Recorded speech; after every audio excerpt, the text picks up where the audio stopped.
আসসালামু আলাইকুম দর্শক। লুটপাটের মাস্টারমাইন্ড হচ্ছেন সালমান এফ রহমান। গোয়েন্দাদের জেরার মুখে চাঞ্চল্যকর তথ্য দিতে শুরু করেছেন সদ্যবিদায়ী প্রধানমন্ত্রীর বেসরকারি শিল্প ও বিনিয়োগ উপদেষ্টা সালমান এফ রহমান। রিমান্ডে দফায় দফায় জিজ্ঞাসাবাদে গোয়েন্দাদের তিনি বলেছেন তার অর্থ লোপাটের নানা কাহিনী, অর্থ লুটের নানা ফন্দি ফিকিরের তথ্য জানতে পেরে গোয়েন্দারা হতবাক। তারা বলছেন অর্থ লুটপাটের মাস্টারমাইন্ড হলেন সালমান এফ রহমান। গ্রেপ্তারকৃত সাবেক আইনমন্ত্রী আনিসুল হককেও দফায় দফায় জিজ্ঞাসাবাদ করা হচ্ছে। বৈষম্য বিরোধী ছাত্র আন্দোলন দমনে শক্তি প্রয়োগ করার নৈপথ্যে অন্যতম কারিগর ছিলেন এই আইনমন্ত্রী। জিজ্ঞাসাবাদে আনিসুল হক বলেন, সাবেক স্বরাষ্ট্রমন্ত্রী আসাদুজ্জামান খান কামাল ও সাবেক সেতুমন্ত্রী ওবায়দুল কাদেরের কারণে ছাত্র আন্দোলন নিয়ে সমাধানের দিকে যাওয়া সম্ভব হয়নি। আন্দোলন দমনে তারা খুবই এগ্রেসিভ ছিলেন। সংশ্লিষ্ট সূত্র জানায়, সালমান এফ রহমান এবং আনিসুল হকের নাম কেবল হত্যাকাণ্ডের সঙ্গেই সংশ্লিষ্ট নয়, প্রতিপক্ষকে ঘায়েল করতে রাষ্ট্রযন্ত্রকে চরমভাবে অপব্যবহারও করেছিলেন তারা।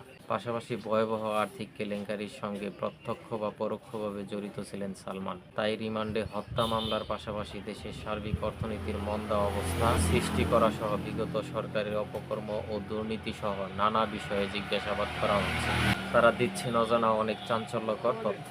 তদন্তকারী সূত্র জানায়, দেশের ব্যাংক খাত, পুঁজিবাজার, বন্ড মার্কেট সহ পুরো আর্থিক খাতকে কলুষিত করার পেছনে থেকে মাস্টারমাইন্ড হিসেবে কাজ করেছেন সদ্যবিদায়ী প্রধানমন্ত্রী বেসরকারি শিল্প ও বিনিয়োগ উপদেষ্টা সালমান এফ রহমান।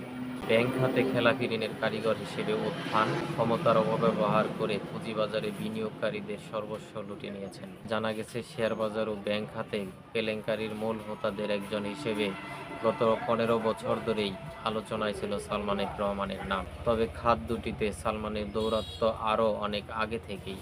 সালমান এফ রহমানকে ঋণ খেলাপির জনক হিসেবে আখ্যা দিয়েছেন ব্যাংক কর্মকর্তারা। সরকারি বেসরকারি 7টি ব্যাংক থেকে নামে বেনামে 36,865 কোটি টাকা ঋণ নিয়েছে তার প্রতিষ্ঠান। এর মধ্যে একটি ব্যাংক থেকেই নেওয়া হয়েছে 23,070 কোটি টাকা। পণ্য রপ্তানি করে টাকা দেশে না আনার অভিযোগও রয়েছে তার প্রতিষ্ঠানগুলোর বিরুদ্ধে। গত 3 বছরে শেয়ার বাজার থেকে তুলেছেন 6,500 কোটি টাকা, আর অদৃশ্যভাবে হাতিয়ে নিয়েছেন আরও 20,000 কোটি টাকা। বাংলাদেশ ব্যাংকের সাবেক গভর্নর আব্দুর রউফ তালুকদার সবকিছু জেনে শুনেই এসব ঋণ অনুমোদন দিতে সহায়তা করেছেন। বেশ কয়েকটি ব্যাংকের ঋণ পূর্ণ তফসিল করার জন্য নীতিমালা পরিবর্তন করেছে কেন্দ্রীয় ব্যাংক। সরকারি বেসরকারি 7 ব্যাংক থেকে নিয়েছে 37,000 কোটি টাকা। দেশের 4টি সরকারি ও 3টি বেসরকারি ব্যাংক থেকে সাবেক প্রধানমন্ত্রী শেখ হাসিনার বেসরকারি শিল্প ও বিনিয়োগ উপদেষ্টা এবং বেক্সিমকো গ্রুপের ভাইস চেয়ারম্যান সালমান এফ রহমানের সঙ্গে যুক্ত প্রতিষ্ঠানগুলোর 36,865 কোটি টাকা ঋণ রয়েছে। চলতি বছরের 14 আগস্ট পর্যন্ত রাষ্ট্রীয় মালিকানাধীন জনতা ব্যাংক থেকে বেক্সিমকো গ্রুপ একাই প্রায় 30,070 কোটি টাকা ঋণ নিয়েছে, যা সিঙ্গেল বড়ুয়ার এক্সপোজার লিমিটেডের চেয়েও বেশি। বাংলাদেশ ব্যাংকের এক প্রতিবেদনে বলা হয়, সোনালী ব্যাংকে 1,838 কোটি টাকা, রূপালী ব্যাংকে 965 কোটি টাকা, অগ্রণী ব্যাংকে 1,409 কোটি টাকা, ন্যাশনাল ব্যাংকে 2,952 কোটি টাকা, আইএফআইসি ব্যাংকে 6,031 কোটি টাকা ও এবি ব্যাংকে 605 কোটি টাকা ঋণ রয়েছে। তবে শুধু আইএফআইসি ব্যাংকেই সালমান এফ রহমানের নামে বেনামে থাকা প্রতিষ্ঠানগুলোর ঋণের পরিমাণ প্রায় 11,000 কোটি টাকা। আইএফআইসি ব্যাংকের শীর্ষ ঋণ গ্রহীতাদের মধ্যে রয়েছে শ্রীপুর টাউনশিপ লিমিটেডের ঋণের পরিমাণ 1,020 কোটি টাকা, সানস্টার বিজনেসের ঋণ 615 কোটি টাকা, ফারিস্ট বিজনেসের ঋণ 614 কোটি টাকা, কসমস কমোডিটিস লিমিটেডের ঋণ 612 কোটি টাকা ও উত্তরা জুট ফাইবারের ঋণ 552 কোটি টাকা। অ্যাবসোলেট কনস্ট্রাকশন অ্যান্ড ইঞ্জিনিয়ারিং লিমিটেডের ঋণ 463 কোটি টাকা, অ্যাপোলো ট্রেড ইন্টারন্যাশনাল লিমিটেডের ঋণ 455 কোটি টাকা, অল্টন ট্রেডিং লিমিটেডের ঋণ 449 কোটি টাকা ও north eastern construction and engineering লিমিটেডের ঋণ 421 কোটি টাকা। এছাড়াও আইএফআইসি ব্যাংক থেকে আশা ট্রেডিং অ্যান্ড ইঞ্জিনিয়ারিং লিমিটেডের নামে 426 কোটি টাকা ও সার্ভ কনস্ট্রাকশনের নামেও 400 কোটি টাকার বেশি ঋণ নেওয়া হয়েছে।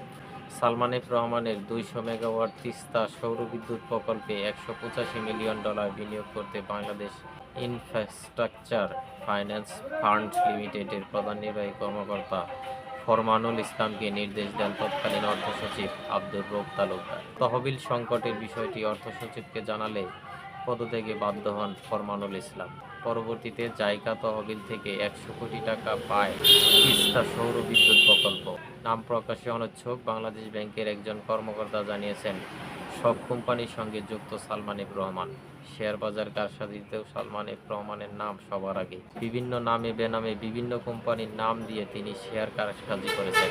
বিভিন্ন সময় গঠিত তদন্ত কমিটির রিপোর্টে তার নাম এলেও শাস্তির মুখোমুখি হতে হয়নি আওয়ামী লীগের এই প্রভাবশালী ব্যবসায়ী নেতাকে। সালমান এফ রহমানের কারসাজির একটি উদাহরণ জিএমজি এয়ারলাইন্স। ২০১০ সালে এই কোম্পানির নামে শেয়ার বিক্রি করে মানুষের কাছ থেকে প্রায় ৪০০ কোটি টাকা হাতিয়ে নিয়েছেন। পাশাপাশি সোনালী ব্যাংকের কাছ থেকে ঋণ নিয়েছে প্রায় ২৫০ কোটি টাকা। এই কোম্পানিতে বিনিয়োগ প্রলুব্ধ করতে তিনি কোম্পানির আর্থিক প্রতিবেদনে কারসাজি করে মুনাফা বাড়িয়ে দেখিয়েছেন। লোকসানি একটি কোম্পানিতে প্রায় ৮০ কোটি টাকা মুনাফা দেখানো হয়, কিন্তু বিনিয়োগকারীদের কাছ থেকে টাকা তুলে নেওয়ার পর কোম্পানির দৈন্যদশার চিত্র ফুটে ওঠে। শেষ পর্যন্ত কোম্পানি বন্ধ করে দেওয়া হয় এবং বিনিয়োগকারীরা একটি টাকাও ফেরত পাননি। ঋণের টাকাও ফেরত পায়নি সোনালী ব্যাংক।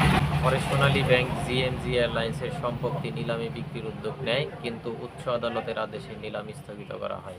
১৯৯০ সালে 4টি ডিবেঞ্জারের মাধ্যমে প্রায় ১০০ কোটি টাকা তুলেছিলেন সালমান এফ রহমান।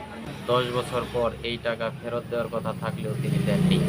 শেষ পর্যন্ত প্রায় ২১ বছর পর এই টাকার আংশিক ফেরত দেওয়া হয়, সেটিও বড় অঙ্কের বন্ড ইস্যু করার সুবিধার্থে। ডিবেঞ্জারের টাকা ফেরত না পাওয়ায় মানুষ এই বিনিয়োগের মাধ্যম থেকে মুখ ফিরিয়ে নেয়। এছাড়াও আরও নানা দুর্নীতির খবর পাওয়া গেছে এই সালমান এফ রহমানের বিরুদ্ধে। ধন্যবাদ, ভালো থাকবেন। আসসালামু আলাইকুম।